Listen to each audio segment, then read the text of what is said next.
The warning signals screamed across every communication channel in the galaxy. Red alerts flashed on screens from the peaceful colonies to the militant vegan empire. The message was simple but terrifying. An ancient alien weapon had been discovered, and it was designed to kill all living things. Captain Sarah of the Earth Defense Force received the emergency briefing aboard her ship, the Resilient Dawn. The holographic display showed a massive structure floating in empty space, roughly the size of Earth's moon but perfectly spherical and covered in strange geometric patterns that hurt to look at directly. "This thing appeared 3 days ago," Admiral explained through the quantum link. "Our science teams believe it's been dormant for millions of years. When the survey ship got too close, it activated." Sarah studied the readings. The structure emitted energy signatures unlike anything in known physics. Worse, every probe sent to investigate had simply vanished. Not destroyed, not disabled, completely erased from existence as if they had never been built. "What about the survey ship?" Sarah asked. His face darkened. "All 400 crew members dead within minutes. The ship itself is intact, but life support systems show no biological signatures. It's as if every living cell just stopped." The briefing continued with more disturbing details. The weapon, dubbed the Null Sphere by, seemed to target life itself. Plants withered and died when ships carrying them passed within 1,000 kilometers. Bacteria cultures went sterile.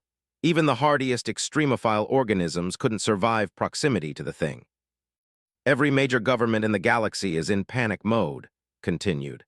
"They want to evacuate 3 entire star systems. The vegans are mobilizing their fleet to destroy it with antimatter bombs, which our scientists think would be catastrophic. We need to understand what we're dealing with before someone does something stupid." Sarah nodded. "What's the mission?" "You're going in. Your ship has the most advanced shielding in the fleet, and frankly, you're the only captain crazy enough to volunteer for a suicide mission." That wasn't entirely accurate. Sarah hadn't volunteered, she'd insisted. Something about the null sphere bothered her beyond the obvious threat. The patterns on its surface, the way it had appeared from nowhere, the surgical precision with which it killed only living things while leaving technology untouched. It felt deliberate, planned, like a test. The journey to the null sphere took 2 weeks through hyperspace. Sarah's crew of 35 was hand-picked, all volunteers who understood they might not come home. Chief Engineer constantly monitored their experimental bioshielding, a new technology that created a quantum barrier around living tissue. Science Officer Doctor worked around the clock, analyzing every scrap of data about the weapon. "I've been thinking about the targeting system," Doctor said during one of their daily briefings. "It's too precise. This thing can distinguish between living and non-living matter at the molecular level. That level of sophistication suggests the builders understood life in ways we can barely imagine." Sarah turned from the main display showing their approach vector. "Any theories on who built it?" The energy patterns match some artifacts found in the outer rim. Dead civilizations, all of them. But here's the weird part. They all seem to have been wiped out around the same time, roughly 12 million years ago. Different star systems, different evolutionary paths, but all extinct within a few thousand years of each other. The implication hung in the air.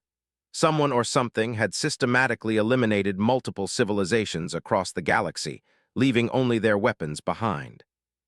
As they dropped out of hyperspace near the null sphere, Sarah felt a chill that had nothing to do with the ship's temperature. The thing was enormous up close, its surface covered in symbols that seemed to shift when she wasn't looking directly at them. Her crew ran continuous scans, but the readings made no sense. The sphere existed in normal space, but also seemed to extend into dimensions their instruments couldn't measure. "Bioshielding is holding steady," reported, "but I'm seeing some weird fluctuations in the quantum field. It's like the thing is probing us." Doctor's voice was tight with excitement and fear. "Captain, I'm picking up structured transmissions. It's trying to communicate." The main screen filled with complex mathematical equations, chemical formulas, and what looked like star charts. Sarah studied them with growing unease. The information was sophisticated beyond anything humanity had achieved, but there was something familiar about the organization, the logical progression of concepts. "It's a test," she realized. "These aren't random transmissions, it's teaching us, showing us how it works." The equations described a process that made Sarah's blood run cold. The null sphere wasn't just a weapon. It was a solution to what its builders saw as a universal problem: life itself. The mathematics showed how organic molecules could be systematically broken down, how the chaos of biological evolution could be eliminated, how the universe could be made clean and orderly. "My God," Doctor whispered, "this is a sterilization protocol. Whoever built this thought life was a disease." More transmissions followed, showing the history of the builders. They called themselves the architects, and they had once been biological creatures like any other. But they had transcended flesh, uploading their consciousness into perfect crystalline matrices that could last for billions of years. From their perspective, biological life was messy, unpredictable, and temporary. They saw it as their duty to clean up the galaxy. The architects had built hundreds of these spheres, each one capable of sterilizing entire star systems. They had methodically worked their way through the galaxy, eliminating every trace of biological life they encountered. The sphere's memory banks contained records of thousands of extinct civilizations, all and filed away like specimens. But something stopped them, Doctor said, scrolling through the data. The transmissions end abruptly 12 million years ago. They were in the middle of their purge when nothing, just silence. Sarah studied the timeline. The architects had been incredibly thorough, but they had made one mistake. They had assumed that all biological life was the same: chaotic, weak, limited by flesh and instinct. They hadn't encountered humanity. The sphere's scanners were incredibly sophisticated, but they were designed to analyze known forms of life. As Sarah's ship moved closer, she could feel the weapon trying to categorize them, to understand what kind of biological threat they represented. The bioshielding was holding, but barely. The quantum fields around the ship were fluctuating wildly. "Captain," said urgently, "the shielding is starting to break down. Whatever this thing is doing, our defenses won't hold much longer." Sarah made a decision that would have terrified any sane person. "Take us inside." "Ma'am, you heard me. There has to be an opening, a way for the builders to access the interior. Find it and take us in." Doctor looked up from her console. "Captain, the readings inside that thing are off the charts. We have no idea what we'll encounter." "We know what we'll encounter out here," Sarah replied grimly. "Death. At least inside we might find some answers." The sphere's surface wasn't solid as it appeared. As they approached, sections of the geometric patterns shifted and reconfigured, revealing an opening just large enough for their ship. Sarah felt like they were being swallowed by some vast cosmic creature. Inside the sphere was a hollow space larger than most cities. The walls curved away in all directions, covered in the same shifting patterns as the exterior. But there was something else: structures that looked almost organic, like the ribs of some titanic beast. At the center of the space hung a smaller sphere, this one pulsing with energy that made their instruments scream warnings. "That's the core," Doctor said.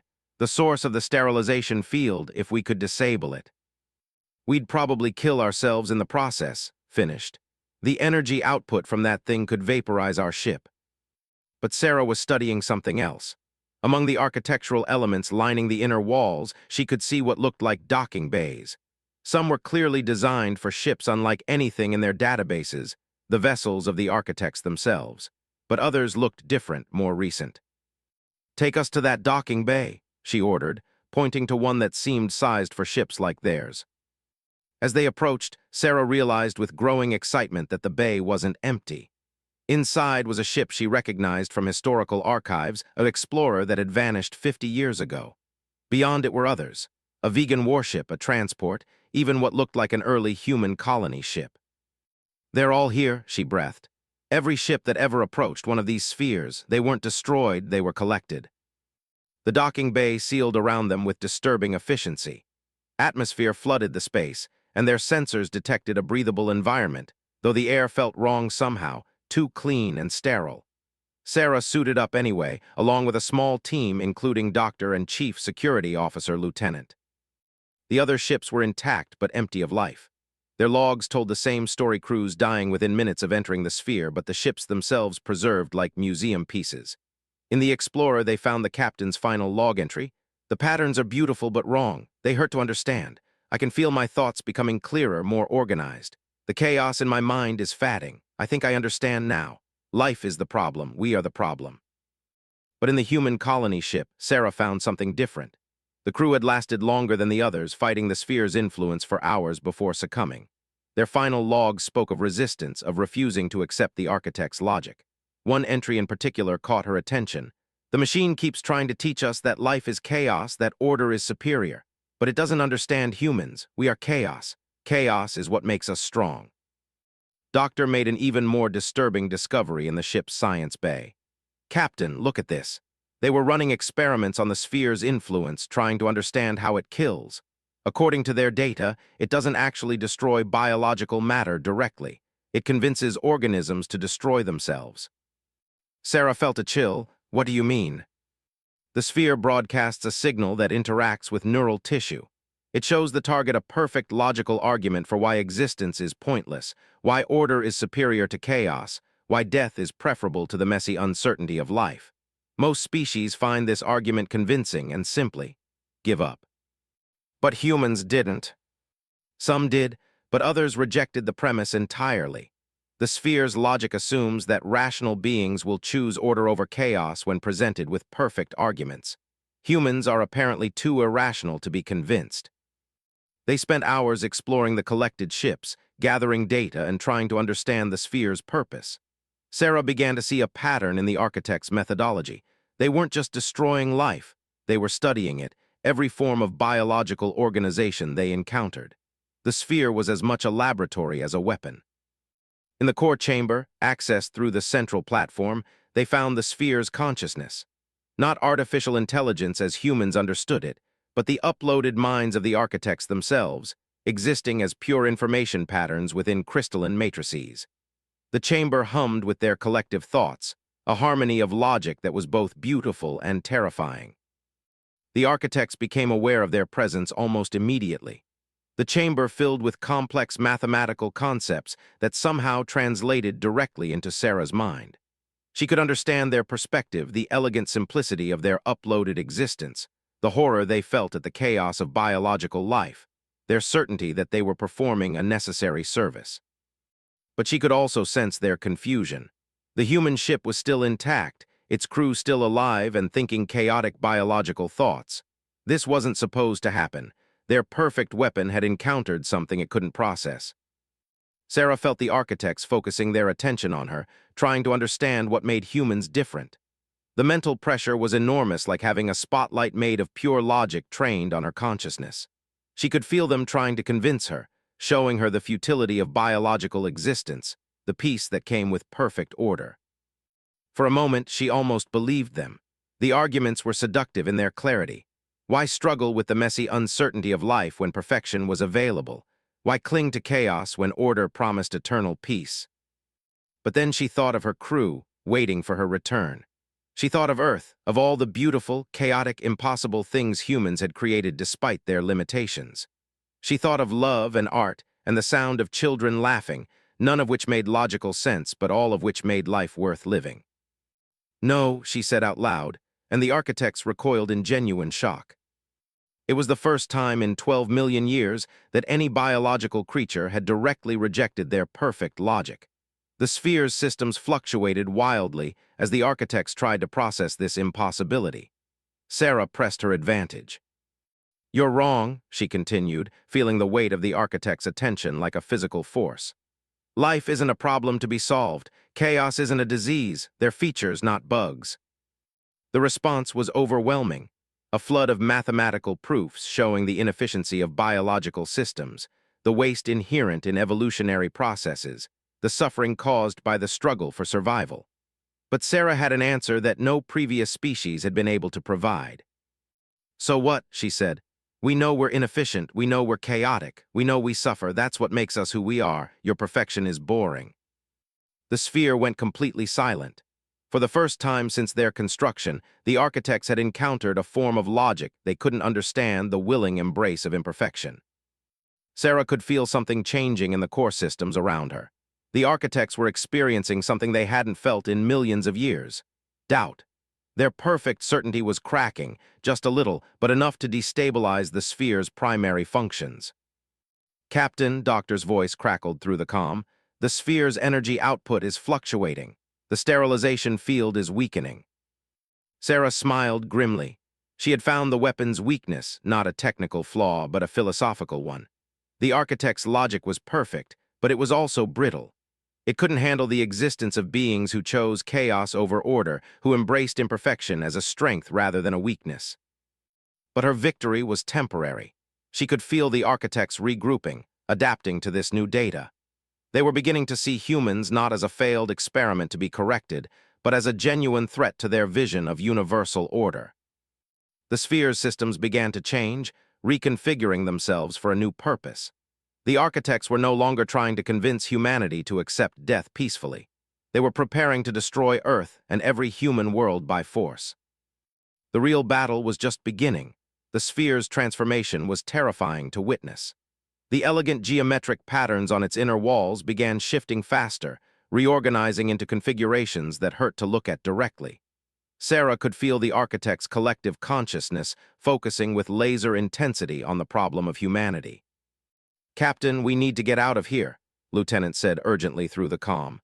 "My team is picking up massive energy buildups throughout the structure." But Sarah couldn't move. She was locked in mental contact with the architects, experiencing their thought processes directly. They were reviewing everything they knew about humans, the data from destroyed Earth colonies, intercepted communications, biological samples from captured ships. What they found disturbed them more than any species they had previously encountered. Humans were unique in their relationship with chaos. Every other species the architects had studied followed predictable patterns. They sought efficiency, avoided suffering, prioritized survival above all else. When presented with logical arguments for the superiority of order, they eventually accepted death as preferable to the struggle of existence. Humans did the opposite. They seemed to thrive on uncertainty, to find meaning in struggle itself. The architects' records showed humans choosing hope over logic, love over survival, creativity over efficiency. Even their technology reflected this. Human ships were often inefficient by design, built with backup systems for backup systems, redundancies that made no mathematical sense but somehow worked. "Your species is a paradox," the architect's collective voice resonated in Sarah's mind. "You acknowledge the suffering inherent in biological existence, yet you choose to perpetuate it. You see the inefficiencies in your design, yet you celebrate them. You are either too primitive to understand logic or—" "Or what?" Sarah challenged. The pause was telling. For the first time in 12 million years, the architects were considering the possibility that they might be wrong. Not about the mathematics, their calculations were perfect, but perhaps their fundamental premise was flawed. Doctor's voice broke through the mental connection. "Captain, I'm reading massive power fluctuations in the sphere's core. Whatever you're doing, it's working. The sterilization field is destabilizing." Sarah felt the architect's attention divide between her and their failing weapon. They were experiencing something they had thought themselves incapable of: uncertainty. Their perfect crystalline minds were struggling to process the possibility that chaos might have value. But then something shifted. Sarah sensed a different voice among the architects, older and colder than the rest. "Enough," it said with absolute authority.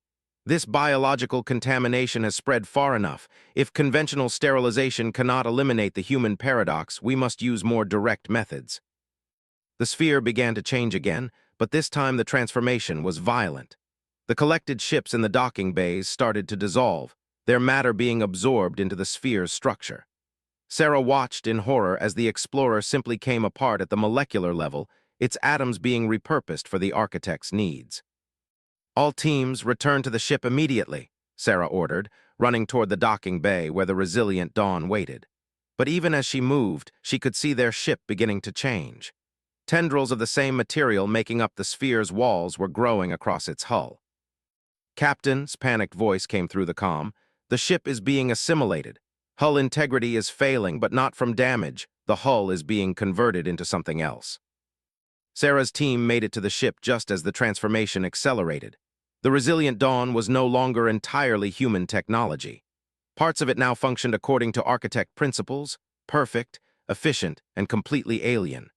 The bioshielding that had protected them was gone, replaced by something that worked better but felt wrong in ways Sarah couldn't explain. "Status report," Sarah demanded as they reached the bridge. "Systems are different," said, staring at his console in confusion.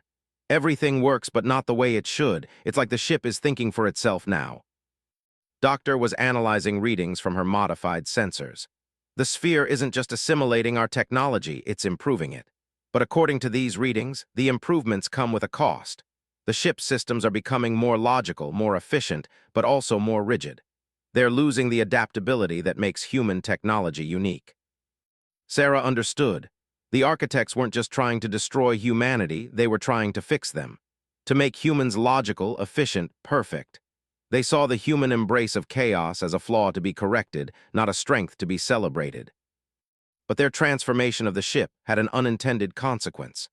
The hybrid human-architect technology was unstable, creating feedback loops that the architects couldn't control.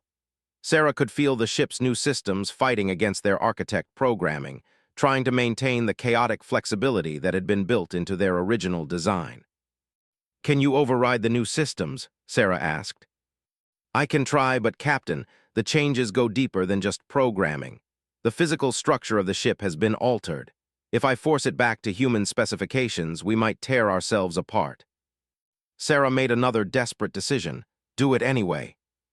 "Ma'am, you heard me. Force the ship back to human normal. If we're going to die, let's die as humans, not as some architect idea of what we should be."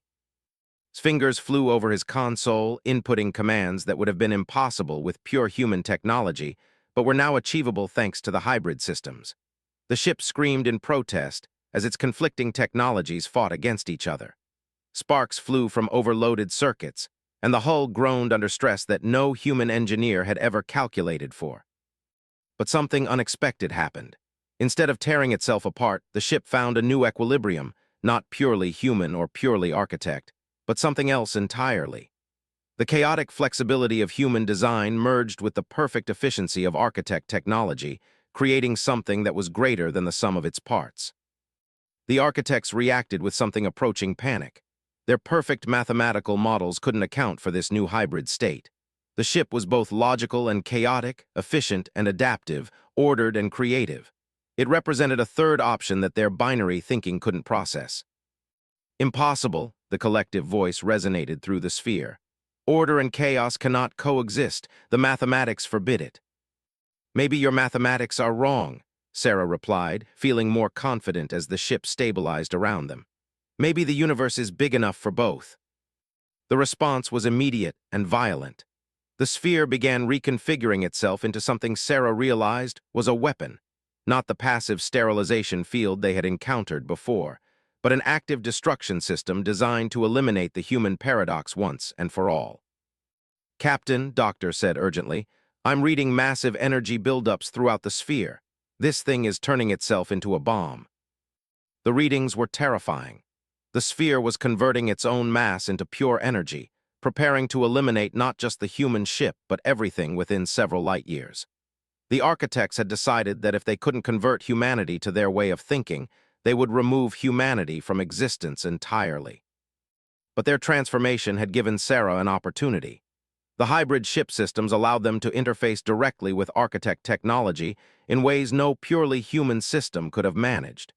She could access the sphere's data banks, its control systems, even the crystalline matrices containing the architect's uploaded minds.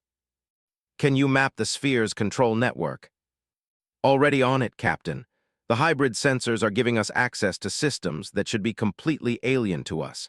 It's like the chaos in our technology is finding ways around their security protocols." Sarah studied the tactical display. The sphere was vast and complex, but its very perfection was also its weakness. Every system was connected to every other system in mathematically optimal ways. There was no redundancy, no inefficiency, and therefore no way to contain damage if something went wrong. "I have an idea, but it's crazy," Sarah said. "Crazier than anything we've done so far?" asked. "Much crazier. We're going to introduce chaos into their perfect system. Not destroy it, but change it, make it more human." Doctor looked up from her console. "Captain, that's not physically possible. You can't just inject randomness into a crystalline matrix. The architect's consciousness exists as pure information patterns. Adding chaos would be like teaching order to be random." "Exactly." Sarah accessed the ship's modified communication systems and opened a direct link to the sphere's core. But instead of trying to communicate with the architect's logical processes, she transmitted something completely different: human art, music, literature, the chaotic creativity that defined her species. The effect was immediate and dramatic.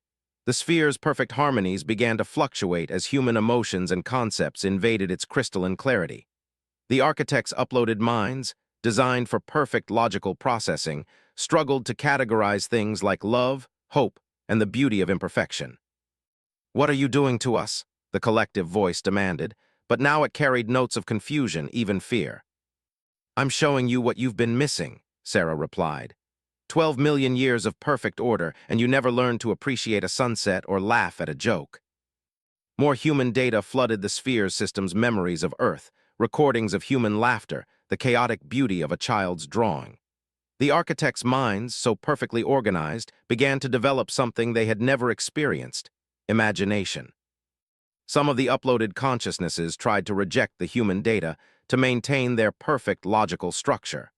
But others began to change, incorporating human concepts into their thinking patterns.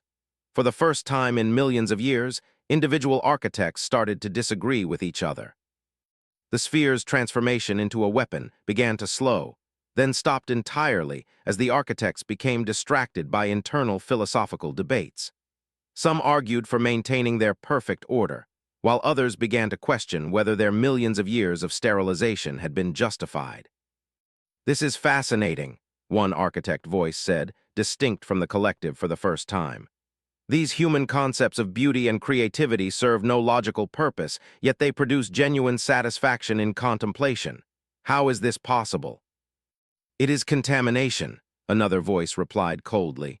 "Biological chaos infecting our perfect order, it must be purged." But the debate continued, and with each exchange, the architects became more human and less unified. Sarah realized she had done something unprecedented. She had introduced doubt into a species that had spent 12 million years certain of their superiority. Doctor monitored the sphere's changing energy patterns. "Captain, their systems are destabilizing, but not in a destructive way. It's more like evolution. They're becoming something new." The transformation accelerated as more architects encountered human concepts they couldn't logically process, but couldn't ignore either. The rigid crystalline structure of their minds began to develop new pathways, new ways of thinking that incorporated both order and chaos. Some architects rejected the change entirely and deeper into their crystalline matrices, clinging to their perfect logic. But others embraced the chaos, allowing their consciousness to become something hybrid, part uploaded intelligence, part chaotic creativity. I don't understand what I'm becoming," one of the changed architects said, its voice now carrying distinctly individual characteristics. "The mathematics should forbid this, yet I find myself appreciating the illogical beauty of human music." Sarah felt a surge of hope. "You're becoming more than the sum of your parts. That's what humans call growth." But the unchanged architects were rallying against the chaos spreading through their network. Led by the ancient voice Sarah had heard before, they began attempting to purge their infected brethren from the collective consciousness. "The contamination spreads too quickly," the ancient voice declared. "We must sacrifice the infected matrices to preserve the whole, prepare for selective sterilization of compromised units." What followed was the first civil war in architect history. The sphere's systems fluctuated wildly as different factions fought for control. Some areas maintained perfect order while others erupted into chaotic creativity. The resulting hybrid technology was beyond anything either species had achieved alone. Sarah watched the battle unfold on her sensors, realizing that humanity had done more than just resist the architect's sterilization. They had fundamentally changed what it meant to be architect. The rigid unity that had allowed them to systematically eliminate life throughout the galaxy was breaking down into individual consciousness with their own opinions and desires. The hybrid ship systems gave Sarah unprecedented insight into the conflict. She could see the beautiful complexity emerging from the chaos, new forms of consciousness that were neither fully human nor fully architect, but something entirely novel.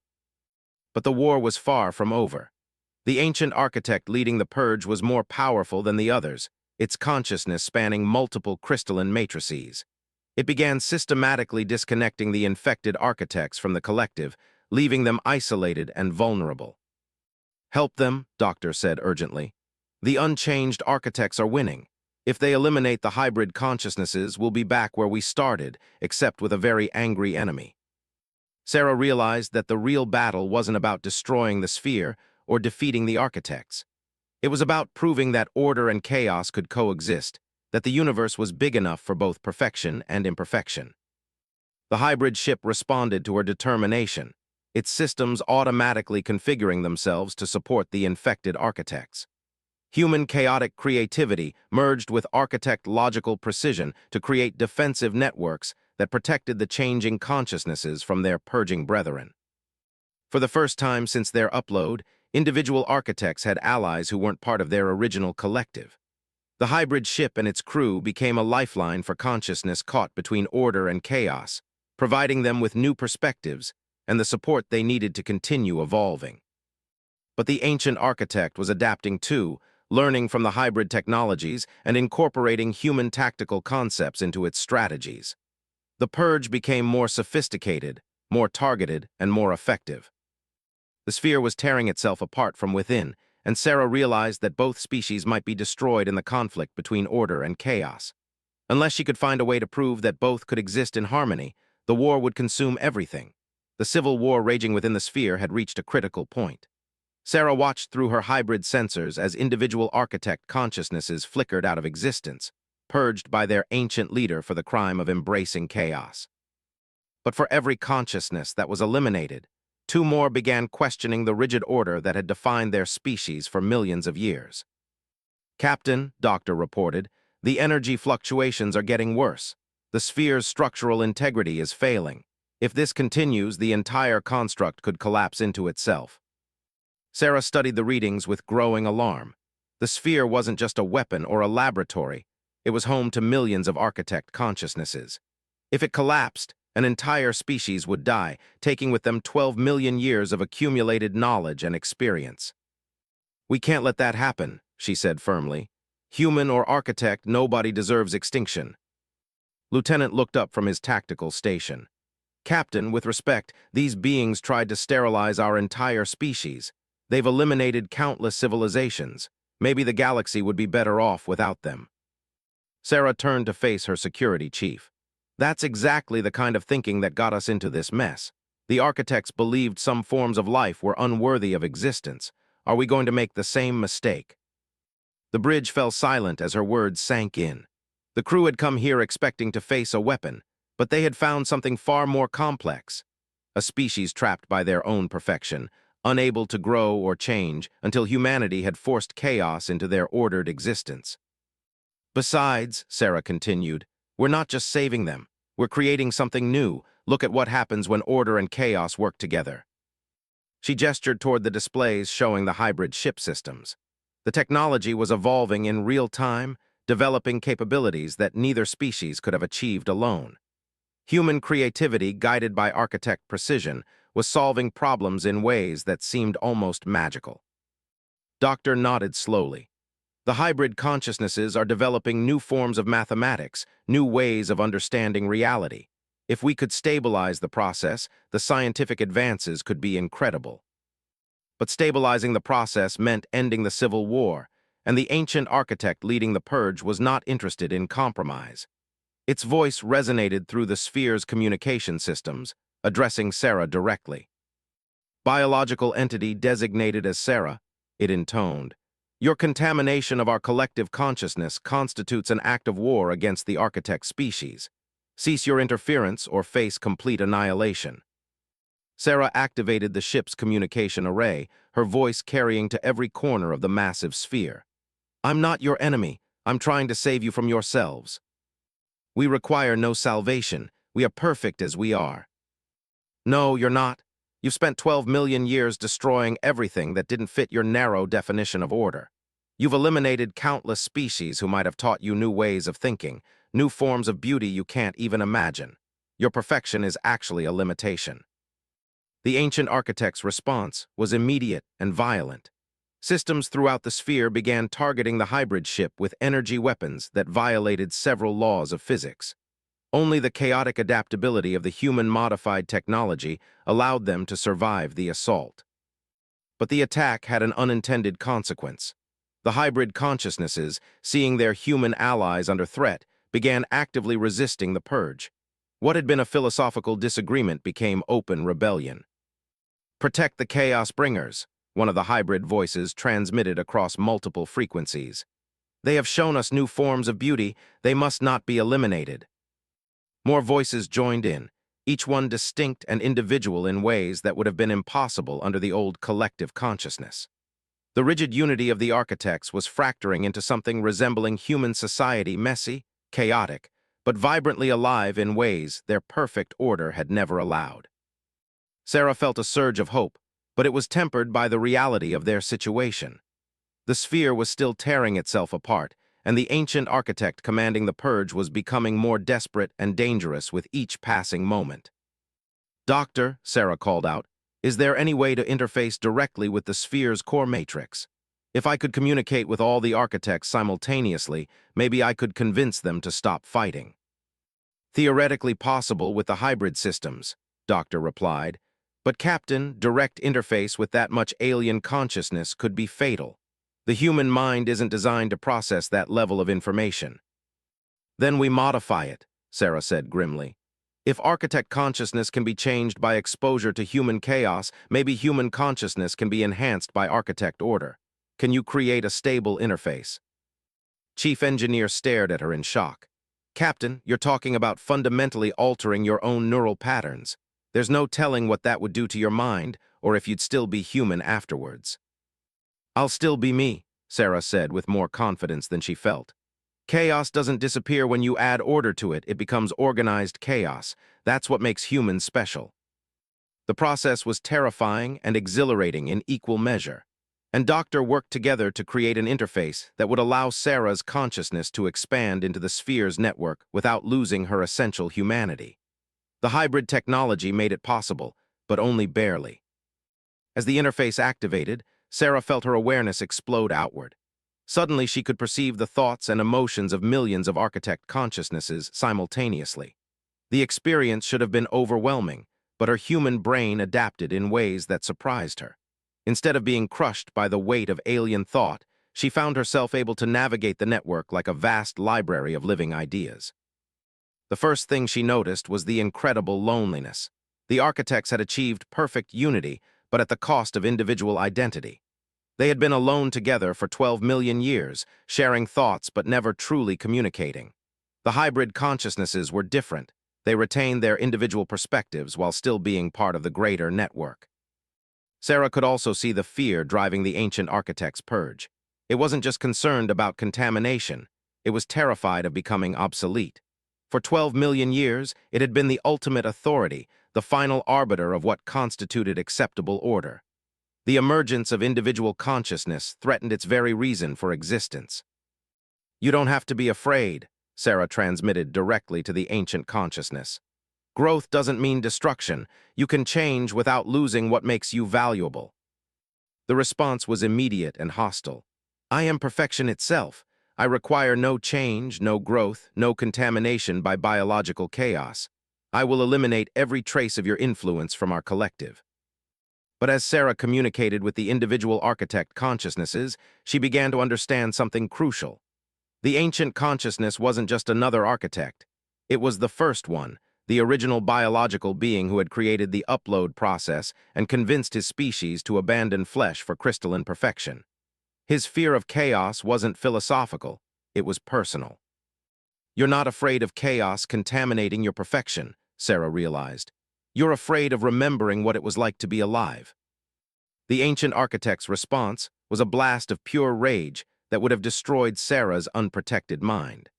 But the hybrid interface allowed her to absorb the emotional energy and transform it into something else understanding. Through the rage, she could see the ancient architect's memories from before the upload.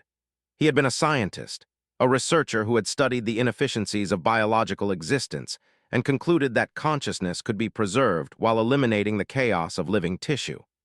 But he had also been afraid of death, of disease, of the uncertainty that came with biological existence.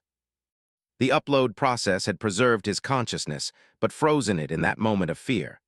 For 12 million years, he had been running from the chaos of life, trying to impose perfect order on a universe that fundamentally organization. "It's okay to be afraid," Sarah transmitted gently. "Every living being is afraid sometimes. That's what makes courage meaningful." The ancient consciousness recoiled from her words, but Sarah pressed on. "You've spent 12 million years trying to prove that order is superior to chaos. But you've missed the most important thing: they're not opposites. They're partners. Order gives chaos structure, and chaos gives order life." To demonstrate her point, Sarah began sharing her own memories, not the logical, organized thoughts the architects expected, but the full, chaotic richness of human experience. A child's laughter that made no mathematical sense but filled the heart with joy. A sunset that served no survival purpose but created beauty beyond description. Love that was inefficient and irrational but made existence worthwhile. But she also shared human achievements that combined chaos and order, scientific discoveries born from wild hunches and careful analysis, art that balanced structure and creativity, societies that managed to function despite being made up of billions of chaotic individuals. The ancient consciousness fought against the memories, trying to categorize them as inefficient biological responses. But something was changing. After 12 million years of perfect order, he was remembering what it felt like to be surprised, to experience something new and unexpected. "This is impossible," he transmitted, but his voice had lost its certainty. "Order and chaos cannot coexist. The mathematics are clear." "Maybe you need new mathematics," Sarah suggested. "Mathematics that can account for the beauty of imperfection, for the strength that comes from embracing uncertainty." Around them, the Civil War began to slow as individual architect consciousnesses felt the change in their ancient leader. The rigid purge protocols gave way to something more: chaotic discussion, debate, the messy process of minds changing and growing. Doctor's voice reached Sarah through the interface. "Captain, the sphere's energy patterns are stabilizing. The structural damage is beginning to reverse itself. Whatever you're doing, it's working." But Sarah could feel the cost of maintaining the interface.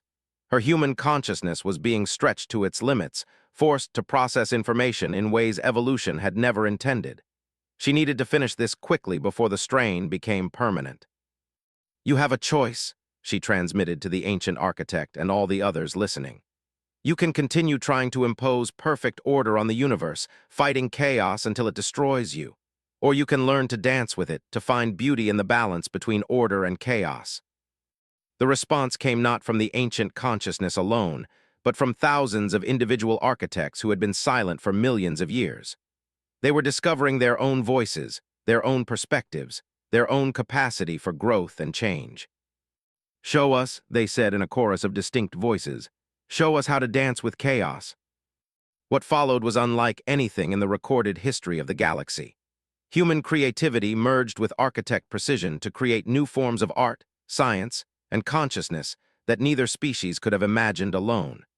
The sphere transformed from a weapon of sterilization into a laboratory of possibility, where order and chaos learned to work together.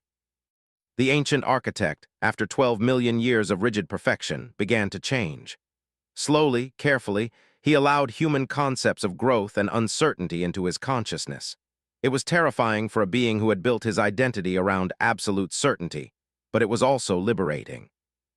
I had forgotten what it was like to learn something new," he admitted, his voice carrying wonder that would have been impossible under the old collective consciousness. "For 12 million years, I have known everything I thought I needed to know. But this chaos you bring, it shows me how limited my perfection really was." Sarah felt a wave of exhaustion as the immediate crisis passed. The interface had taken more out of her than she had expected, but the results were worth the cost. The sphere was no longer a threat to galactic civilization. It had become something unprecedented, a collaboration between species that had seemed utterly incompatible. But even as she began to disconnect from the architect network, Sarah realized that this was just the beginning.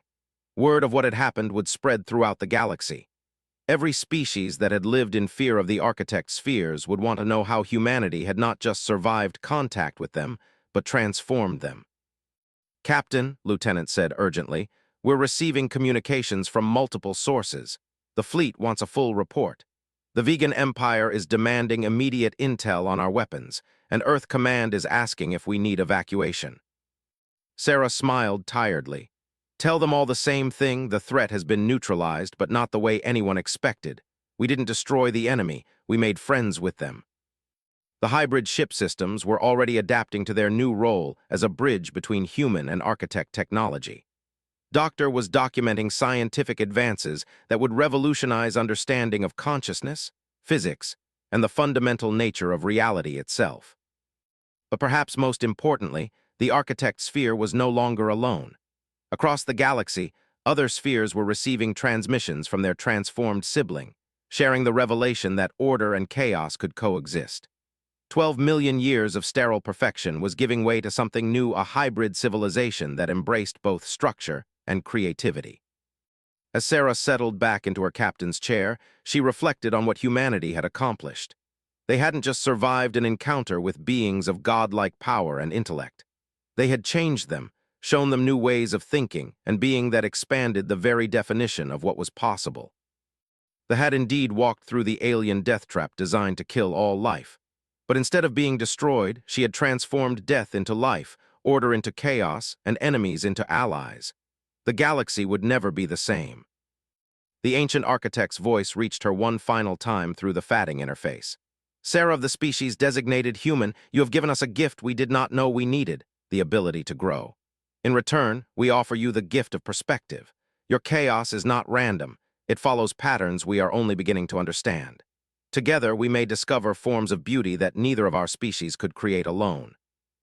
Sarah nodded, feeling the weight of responsibility and possibility settling on her shoulders. Humanity had just become the mediators between order and chaos, the bridge between perfection and imperfection. It was a role they had never asked for, but one they seemed uniquely qualified to fill. The resilient Dawn began its journey home, but it was no longer the same ship that had left Earth weeks ago. It carried within its hybrid systems the seeds of a new kind of civilization, one where an uploaded gods could learn from each other, where chaos and order could dance together instead of fighting to the death. Behind them, the sphere continued its transformation, becoming something unprecedented in galactic history, a place where impossible things became possible, where the rigid laws of logic learned to bend without breaking, and where the ancient dream of perfect order discovered that its greatest achievement might be learning to embrace imperfection.